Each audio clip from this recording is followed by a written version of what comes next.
Hello everyone, welcome back to another video here on An Cluiche with me, Seamus Brady, your host, and for this one I'm joined by Eamon Donoghue from the Irish Times.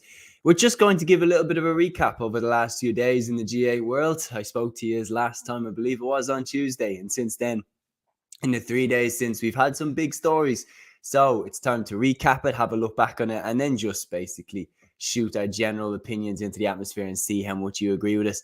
Eamon, how's the form been? Been a while since I spoke to you now. Off season, no county championship anymore. How are you finding it? All good, thanks. I think the last time we spoke was before the All Ireland final, and I was trying to twist your arm to predict a Kerry win. You stuck to your guns. You were right. The Doves, they got over the line. Yeah, no, happy out that I chose that. Yeah, I mean, I was there for the final. It was some atmosphere. And Dublin went on to win the ladies one as well. So not a bad month for the Dubs. But we'll go through. So we have four main topics that I want to go through with you.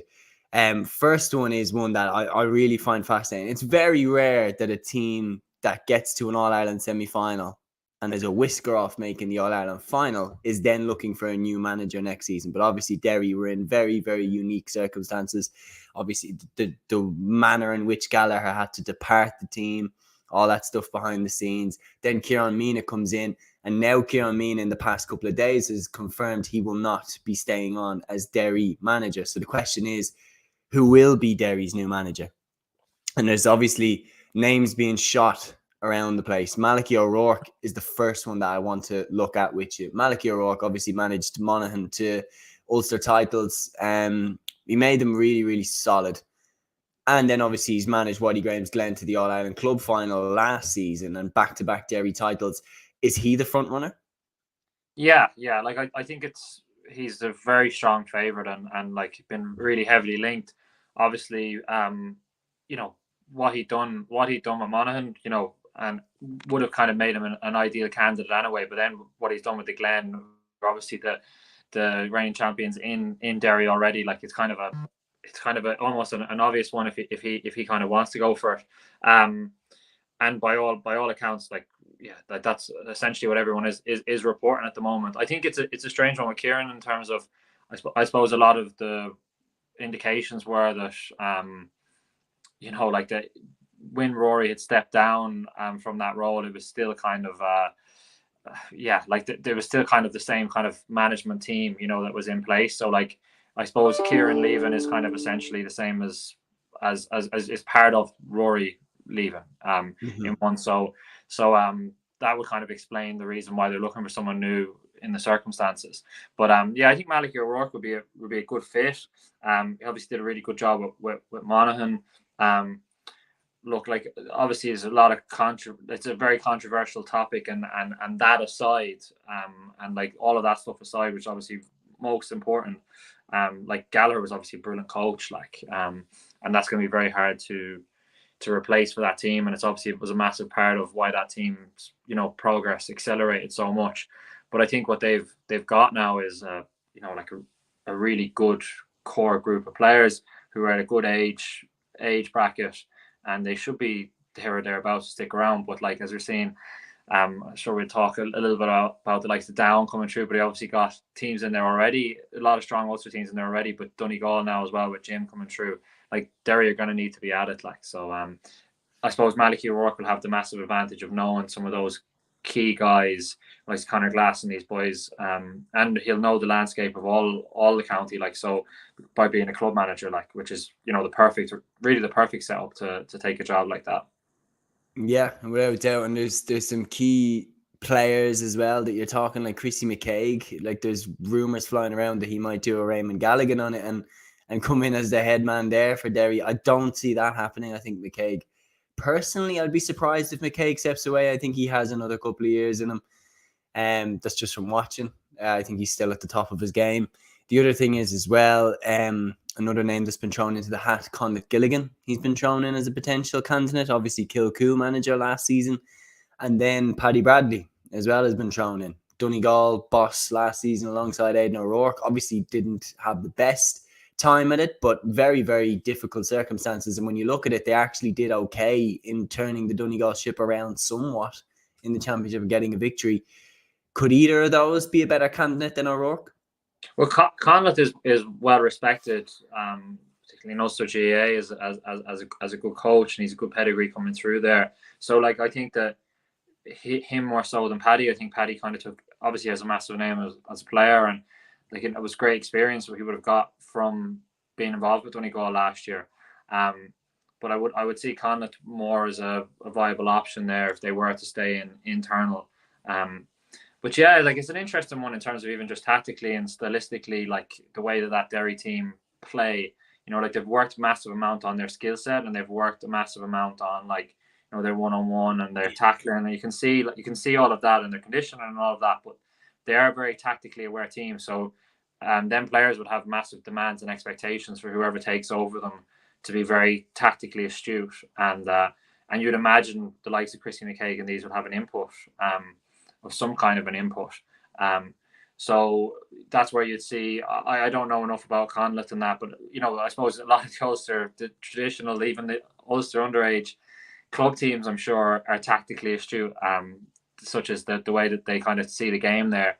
But yeah, like you would expect it to have very high demand. So if they were to stay internally, Conleth has a good he has a good reputation. I've spoken to him before. He's a nice guy. He's well respected down there, and or up there.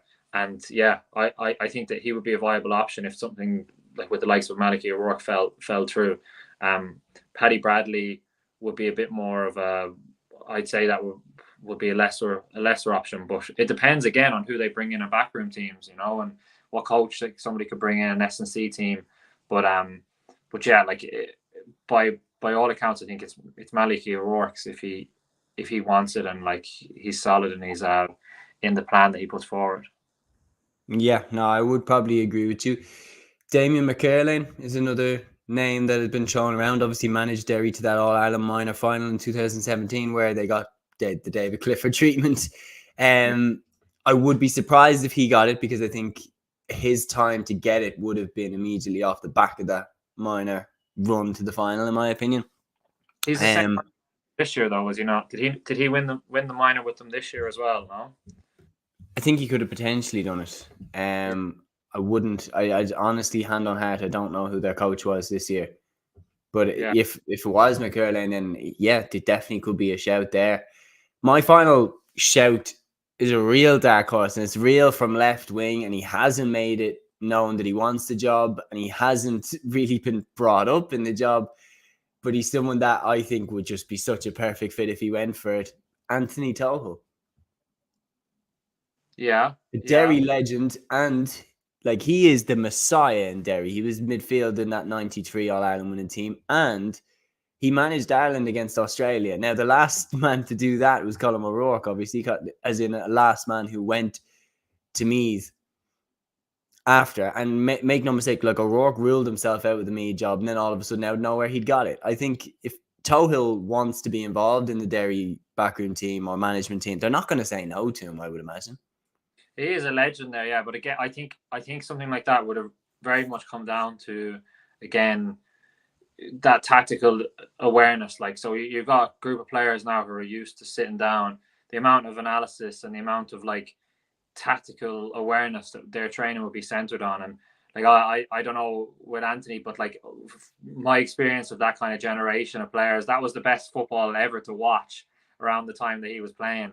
But like their view on the game would be a lot more simplistic, and maybe that's for the better. But would he fulfill that need that's there? Because yeah, like I said, them players now are so long that they seen that way works, and I think that they'd be looking for something that's kind of quite similar. And the way Malachy O'Rourke set up Monaghan over the years was quite similar. Like obviously the style of football that Monaghan plays traditionally, you know, it's a lot, maybe a bit more, you know, heart on the sleeve kind of stuff. But they were always set up really well tactically. You know, I think that they're going to need to have someone who's got that intercounty experience, who's got that experience of systems and all of those kind of things to come in and hit the ground running. I think it'd be different if it was Derry of 3 or 4 years ago when they were kind of, you know, looking to build something. But like this is kind of more of a maintenance job. And you know, I suppose the Derry team and stuff could argue that they have another step in them, you know, to push on, try and win All Ireland. But at the very least, they need to be maintaining their standards where they're in that competition for it. And I think kind of bringing someone who could possibly have a very different view on how they play and all those, it is a big gamble, like, but maybe that's what's needed to take the next step up. But I think with the minor success, he's the same manager, and you've seen that with Jack O'Connor a few years ago, like when he had the senior job in Kerry and then he came back and won minors, and they kind of used that as a footing to get back into the senior job. So that could be a situation again if you're looking internally and you're looking in internal politics on the county board. You know, someone who's just won a minor All Ireland and been involved there. You know, he'd be in favour. He would have stepped in and, you know, with big experience and helped them out with that. So you know, again, if he got a big coach in with him, that could make him a strong option. But again, I think all of that would be dependent on Malachy not fitting or not wanting it, or something going wrong in the negotiations for it. No, that's a great point. And I mean, we've mentioned a few names. This one here, this comment in here from Meathman, I mean, what a story this would be. Joe Brolly rumours for the new Derry job. Imagine if Joe Brolly ended up as Derry manager. It would be absolute box office if he ended up as Derry manager. I'd actually love to see how he would set a team. Yeah, it would be brilliant, and it would be funny because, like, obviously you're kind of, it's one of those, you know, put your money where your mouth is. Yeah, and see what you can do, and it would be interesting to see what he would do. And like the thing with Brawley is that in one sense you'd kind of think to yourself, geez, this lad, like a lot of the players, how would they even play for him? Like, because, like, you know, he's so outspoken and critical, but like at the end, like, Joe is very well liked by a lot of people. At the same time, the people he's very close.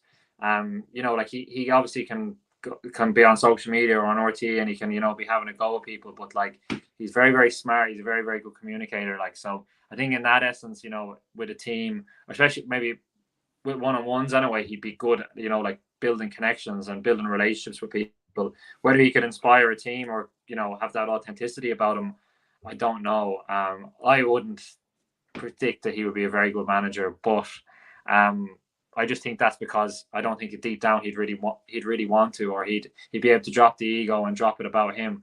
But otherwise, yeah, he would have like a lot of the skill set to do it, like organization, smarts, and all of that. And, you know, managers nowadays, it is about building that backroom team and delegating. It's very different. Like you're seeing that, like, young people nowadays are very different to what they were, you know, 10 years ago, 10 years before that. Like, managing a team is very different, and getting the most out of people now is very different. Like, and, you know, the days of, you know, breaking tables and stuff like that, it's not really going to work with young people nowadays. Like, you know, they need to see a really organized setup in front of them. And Joe knows from his time in the media and from his connections in the business world and everything else what a really organized setup looks like. So you wouldn't rule him out until you see it, but it would be wild. But I doubt very much. And Derry GA would be terrified. Sure, if they did anything wrong, he'd destroy them. Like, you know, so like if they didn't provide him with what they promised them, or if there was any kind of a hiccup,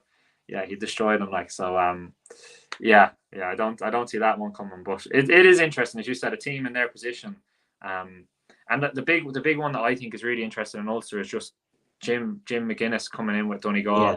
Like, you would have thought Derry won 2 in a row. They would have been very comfortable to think that, like, over the next 2 or 3 years, they'd win at least another 1 or 2 Ulsters. And, like, I know that a lot of people there are thinking, you know, could they win All Ireland, stuff like that. But for Derry GA, who are not a successful, like, they haven't won a lot of Ulster titles in history. Like, they're not a big, massive traditional county. If they were to win another Ulster or 2, that means an awful lot to them. Like, where now with Jim coming through, that puts even that in threat, you know, because that's a brilliant Donegal bunch. Like, they've great underage success and stuff like that. And if they can get Murphy to come back, and, you know, they'll be strong. Like, oh no, they, like, McGuinness coming back, in my opinion, has immediately made Donegal like a threat to everybody, particularly in Ulster. Maybe not an All Ireland threat next season, but definitely in Ulster. They're fascinated by it.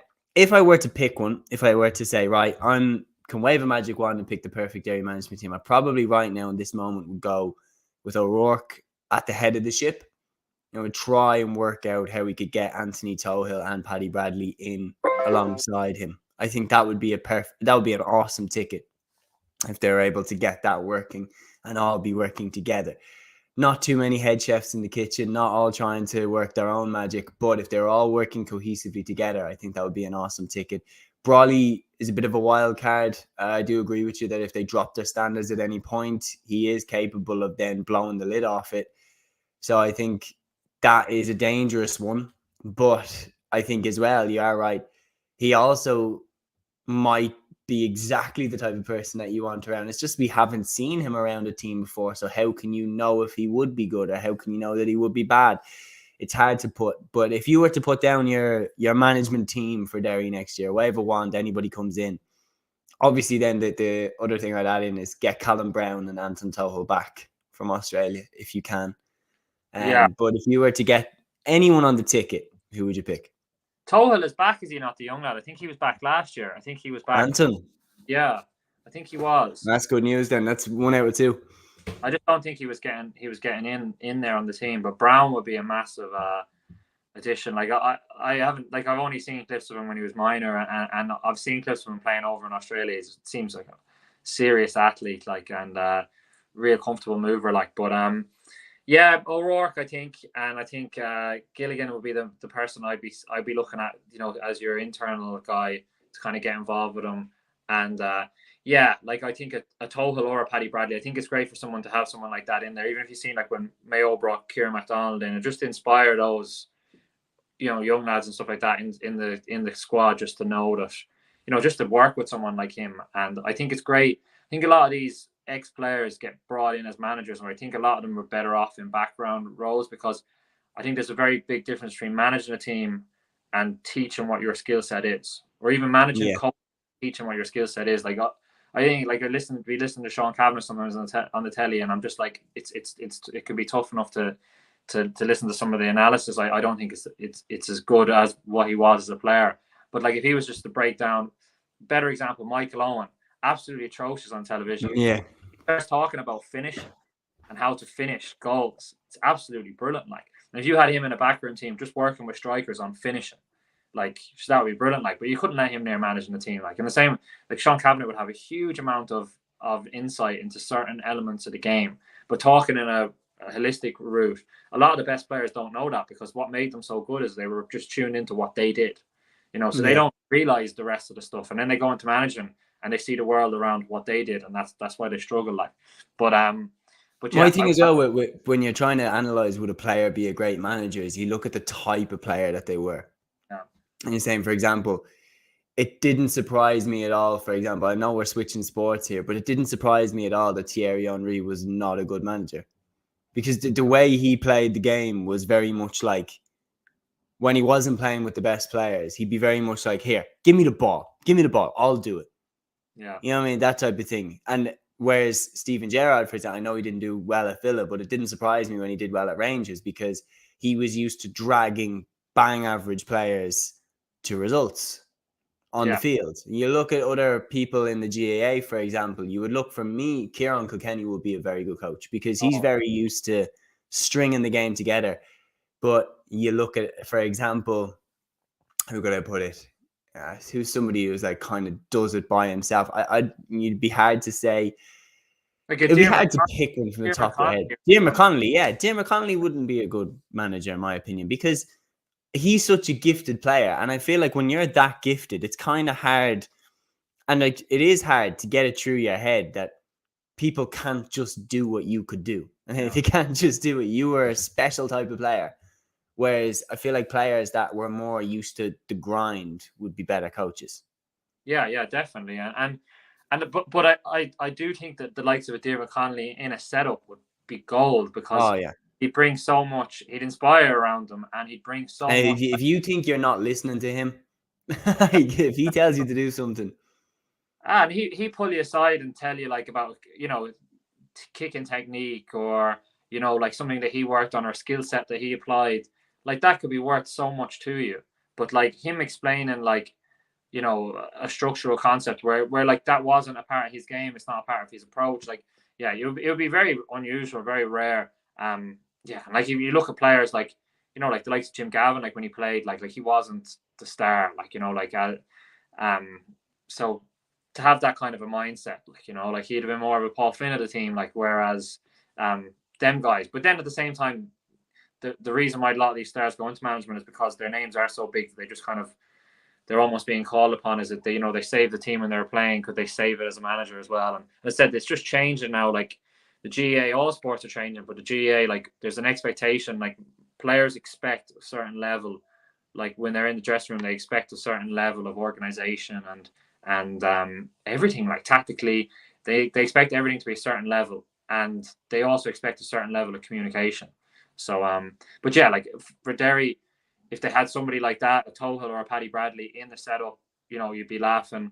If they had somebody like internally like Conleth Gilligan, with Malachy O'Rourke, it would just ease things over. I know when, like in Roscommon there, I remember Max Day was in the county, and when things were going wrong, you know, there was a lot of like, you know, because he's not a Roscommon man, even though he's lived there for years, he was getting a lot of stick. Where like O'Rourke's not from Derry, so like, you know, to have a few people in there who are, it would just make it smoother. Just have to connect with the fans and with the clubs and everything, and the county board, just all that bit smoother, which all helps. So yeah, like that's what I would see. And I'd say that would move pretty quickly, like that Derry, if it is O'Rourke, I'd say it would move pretty quickly. Like once the club. Do you think they could win an All-Ireland? Like the expectations and the thoughts for them a lot really did revolve around Gallagher, like in terms of, I think he was his own worst enemy in some elements, like again, aside from the controversies and everything, but like he kind of overdid the tactical side with teams as they kind of evolved. But I think in his actual coaching and stuff, like you could see what he did with them as a team and individually, and especially during that COVID period, like that just showed what he was capable and what he could bring to the table. And I think when he was there, if he didn't get in his own way, he was definitely capable of bringing them, yeah, to an. But like you're looking at the All Irelands now, I just think that like aside from like Kerry won the All Ireland last year and they looked like they were coming, but I think that this year they're even weaker. And I think the last few All Irelands, like that Tyrone All Ireland win, even this Dublin team are like way past their best. Like there's All Irelands that could be won there a lot handier than they would have been there for. Like you needed to be one of the greatest teams ever to win All Ireland for those 6 years that Dublin won it, because you were competing against possibly the greatest team ever. Like, so you had a great Mayo team, you had really good Kerry teams. Like the competition was so high, where I don't think the standard is as big now to win All Ireland. I don't think you need to be as complete a team, and so you just wouldn't know. Like, but I think that it'd be I'd be surprised. I think that they'd be doing well to hold on to their Ulsters, their Ulster dominance more so, pushing on All Ireland. But that said, the minors and stuff coming through, but they're not going to really hit into it. The 20s and all that for another few years. Like, so I think Derry football is in a really good place moving forward. But would they win All Ireland next year? I don't think so. No.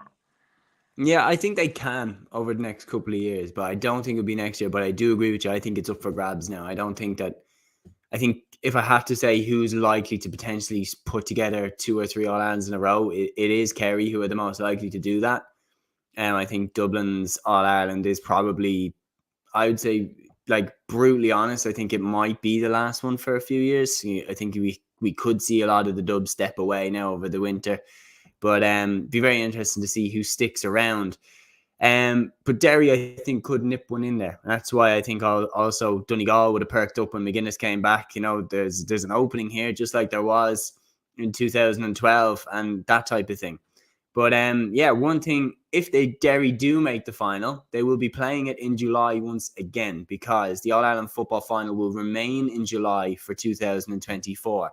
Now, it was in July this year, and the championships being over in July felt really, really strange. But like a lot of people, you know, love the romance of having it in September. You know, it was brought back into July to help with the split season.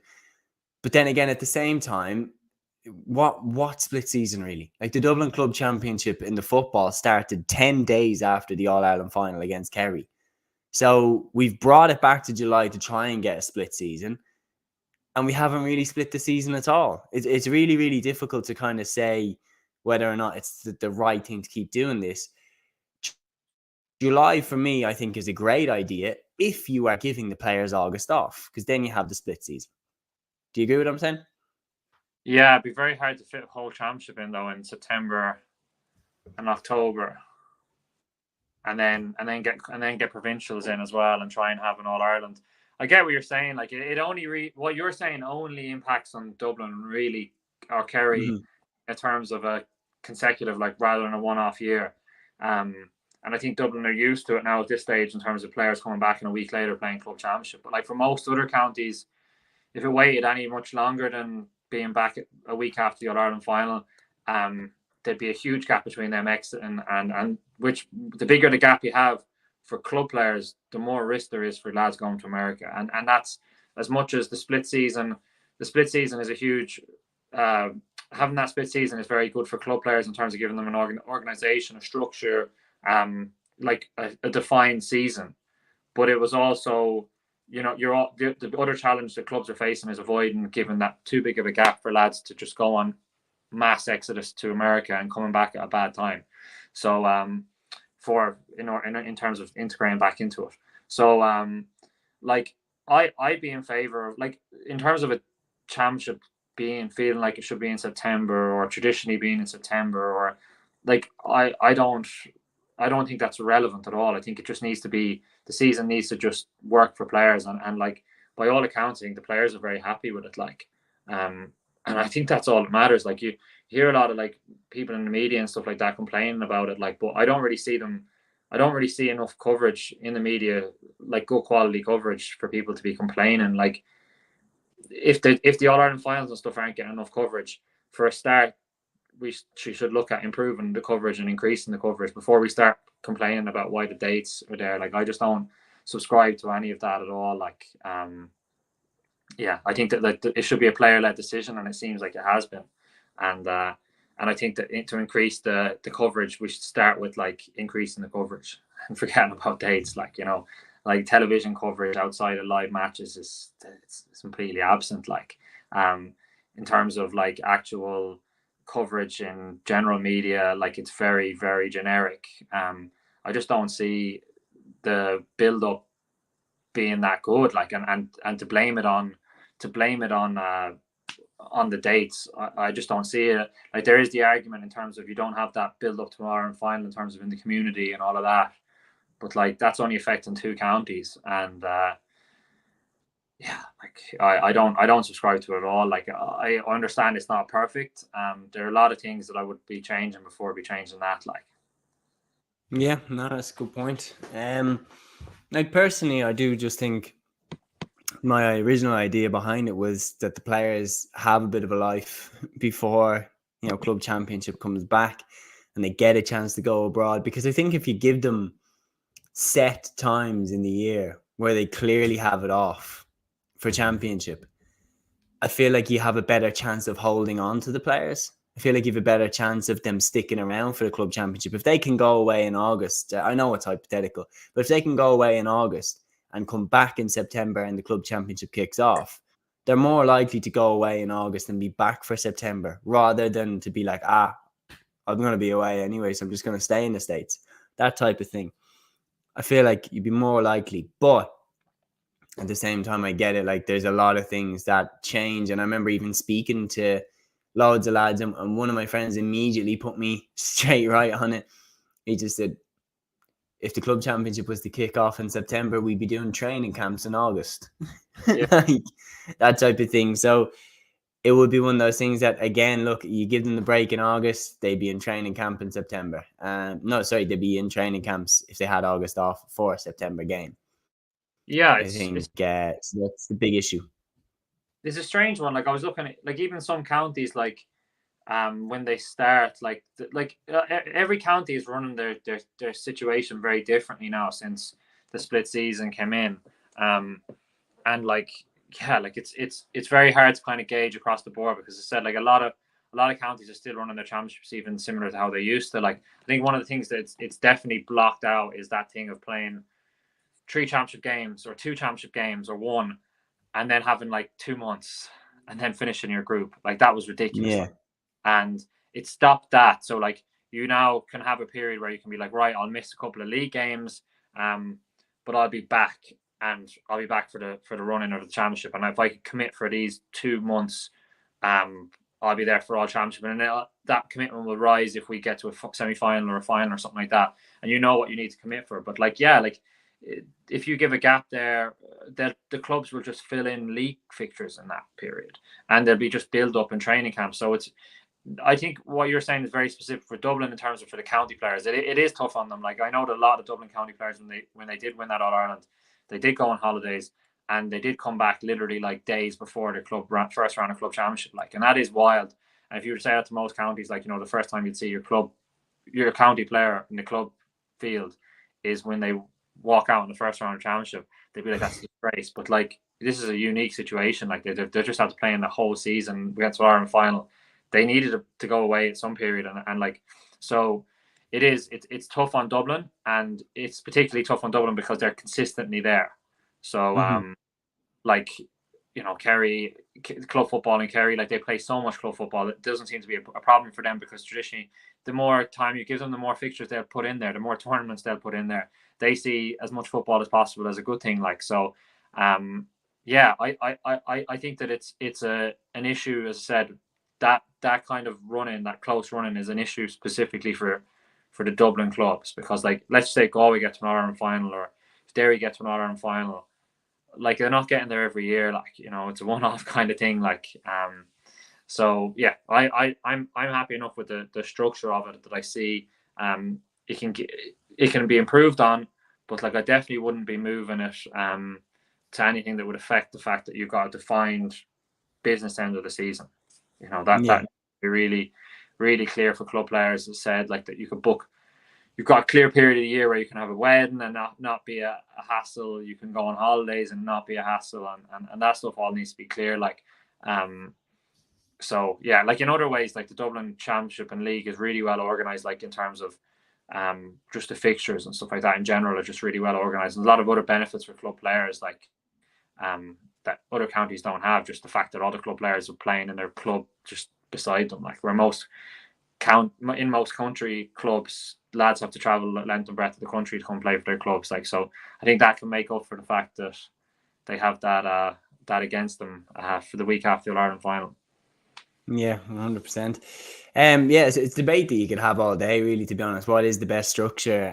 I think there is no structure that people would be happy with. And then there's the other thing for me, is that of each club championship being so different, so wildly different. Like, you have Navan are already the Wexford hurling champions, and you have the Dublin isn't even finished the group stages yet. And it's like, Navan now will just sit there and twiddle thumbs and wait for whoever's going to come out of the other championships.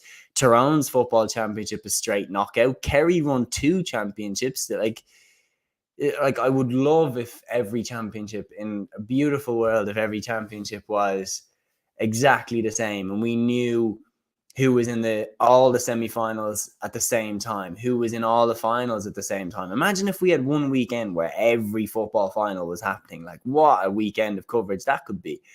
And I feel like that would be a lot better than, Wexford won, and the Galway one hasn't even kicked off yet. And like, everything like that, where we're stuttering at certain stages. I'd love if we were all moving together through the club championship. But like, as I said, it's a debate you could have for years. One thing that is not a debate for me is that Johnny Glynn absolutely deserves his suspension. He lost his red card appeal. I've seen the clip. How on earth he thinks he doesn't deserve a suspension for that is laughable, to be honest. He's literally grabbing the guy's throat and like strangling him on the field. The people saying like it was not a striking offence, that deserved a red card. As obviously for me as any punch, that deserved a red card. Yeah, like it. Look, I think there's an element of what, like, in GA we might consider handbags, which would be, bit of wrestling. You might get the hands around the neck, but like, he had a grip on him, like as if he was choking him, like yeah. It was a serious assault, like it was an assault, like. And if that happened on the street, like, you've seen that video with people in clothes, and it was outside Ayr Square, it would be going around viral on like, there's more trouble in Ayr Square, like, yeah, clearly, like, he was clearly, you know, holding his, and it, you know, it's, I'm sure he's not doing it for the cameras, because like, fair enough, it was on television, but like, you know, he's playing a club match abroad in Galway. Like, he's not expecting that, you know, there's going to be a Sky Sports analysis about it or something like that. Like, you could see his neck was he'd been badly choked, like, and yeah, I think you have a 1 match ban for that joke. Like considering what some lads get as bans for, and what some of the stuff, to have a 1 match ban is a joke. It's not trying to try and appeal that, but like, it's an absolute farce. Like, and yeah, sometimes like there's no excuse for that, as said, because it would be an assault outside of it, and if somebody was to have made a complaint about that with the footage and everything to the Gardaí, it would have been like, there would have been something on that. Like, so I just thought it was disgraceful. Like, absolutely no need for it. Like, there's loads of things you can do to pin a guy without doing that. Like, you know, I'm not there saying, you know, there's never going to be handbags, there's going to be pushing and shoving, there's never going to be kind of, you know, that stuff. That all happens, but to really have a grip of a lad's neck like that, and really like trying to stop the circulation, like, that's just, there's no place for that. And yeah, like, it's just disgrace. Like, and it obviously showing that he's got absolutely no remorse or care about it, that the fact that he's appealing it, like, you know. So obviously that's not the case, because he's obviously just doesn't want to miss a big club match, and he's obviously trying to appeal it. So it's probably unfair to say that he's got no remorse for it or whatever. But at the end of the day, yeah, I think he's lucky to get away with a 1 match ban. And like, so I thought that GA would step in. Like, they've stepped in for so many things. Like, and you know, if that was a referee, for instance, that he'd done it to, or if they touched the referee, what would be taught? Like, I just think that some of the stuff is just disproportionate. Like, you know, like, that was a serious assault. You know, it was a serious assault, and but that's always the way it is. Like, it literally feels like when you get a red card in GA, it's like you might as well just roll a dice, like, literally, on what you're gonna get. You throw your hand in a bag, pick out something, and that's what you're gonna get. Like, it's so inconsistent. You get red cards getting overturned, and then a red card for something that wasn't as bad remains, and like, it seems to be guesswork all the time. And like, my issue with it is, and we've talked about this on this podcast many times with various guests, and I've said this consistently. I've played a few GAA games now where I remember thinking, even like growing up, I remember playing a few games and being like, yeah, this is a loophole for just violence. There's no deterrent for a serious fight here. There's no punishments, especially if the guy playing doesn't really care about playing GAA. What, you're going to get banned from playing 2 games? They don't care anyway, like, that type of thing. And especially at club games, it's very hard to enforce a player being banned. There's not exactly somebody at the side of the pitch checking photo ID before you go out on the field.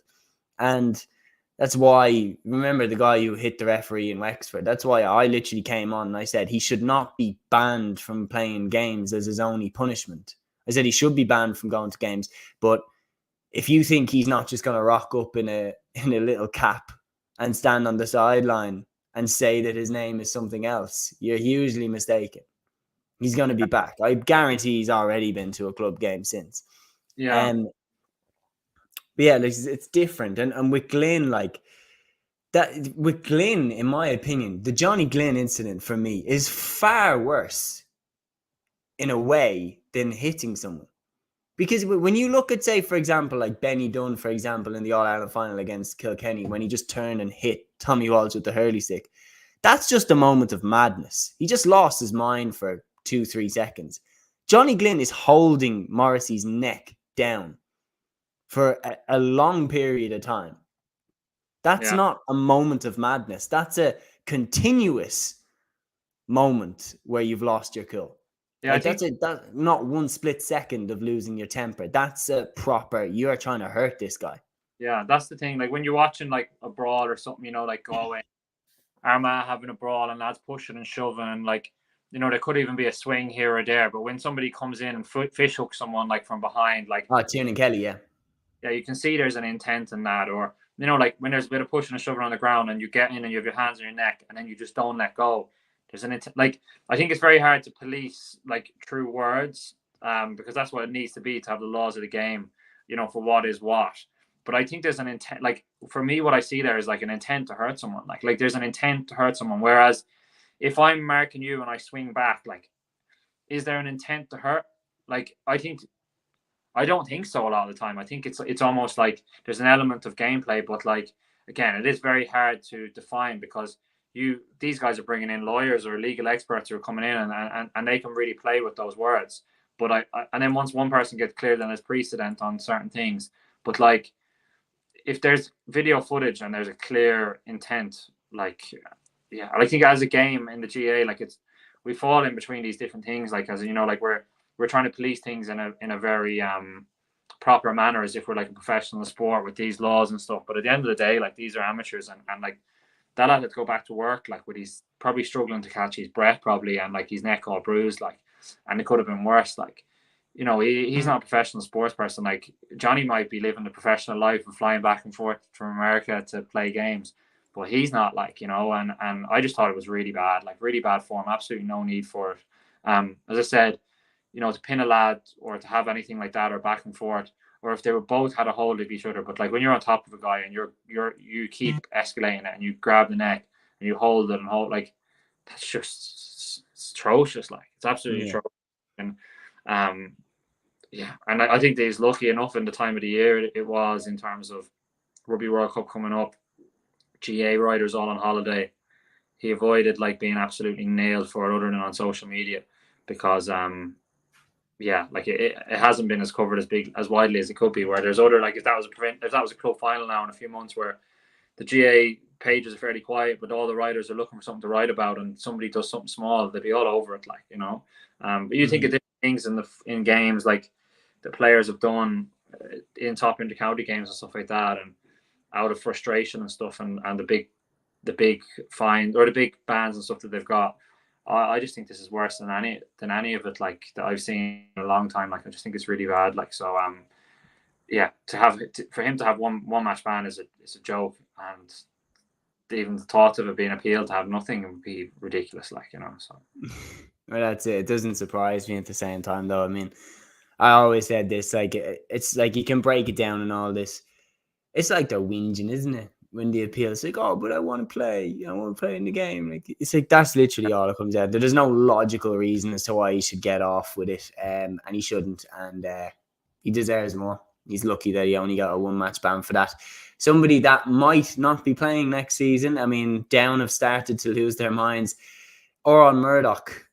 Rumours of him going to Australia. Now, he's going to an AFL combine. A lot of stars go to this, and Australia basically get to have a look at a few players. And Murdock obviously stands out as being an outrageous talent. When you look at the size of the guy, when you look that he was still playing under 20 as well as playing senior last season, he's a big lad, he's quick, he's skillful, and very, very, very talented player. And if he was to go for Down, as Niall McPartland said, like a current Down defender, there's no way of sugarcoating it. That's a huge loss. That's a player who will be a star, either in the GAA or in Australia. But for our sake, I hope he stays in the GAA. Yeah, I think it's an interesting one, because the combine is slightly different in terms of, you know, they're not just, you know, cherry picking from GA performances. Like, them 4 lads in it, they'll have to, you know, show physical excellence in one element of what the Australians consider as a core element of their game. And like, he is physically, you know, like, he just to look at, like, and he is fast, as you said, and all of that. But like, I suppose it's only if you played against, or if you're a part of a setup with somebody like that, you'd know. I don't know. Does he tick a box of one of those physical? Like, is he an elite level sprinter? You know, like, would his 2K time or his 1K time trial be, you know, whatever, or like his strength? You know, like, would there be something that's excellent? Because I suppose, like, some athletes would be very good at a lot of things, and that would make them a very good Gaelic player. But like, having one standout excellent skill set would really help for that. But he'd be a huge loss for Down. Like, they're another one who were coming. They obviously were very impressive last year. I suppose the two kind of performances that they kind of was against Meath both times, where they kind of didn't show, but they're building. Club football is very strong there. They're kind of a bit like what you're seeing a bit with Derry, in terms of they're at the earlier phases of that, and to lose like Derry were boosted in that, in that development by the return of Conor Glass, where I think that this could be a completely opposite effect. He's a really, really good player. I think down as a county, they don't produce those big midfielders en masse. Like since they had one period there when they had Ambrose Rogers and they had Dan Gordon, and they were strong around the middle. And then when Rogers had his injuries and he went, and then they've been playing Gordon at fullback a bit, especially dealing with Donoghue and stuff around that period. And since then, you've had a decade of like nothing at midfield really for them, other than good players, but no like player who can go out there and like dominate the middle of the field. I know the game has changed, there's not big kickouts and stuff like that, but you still need a presence in there.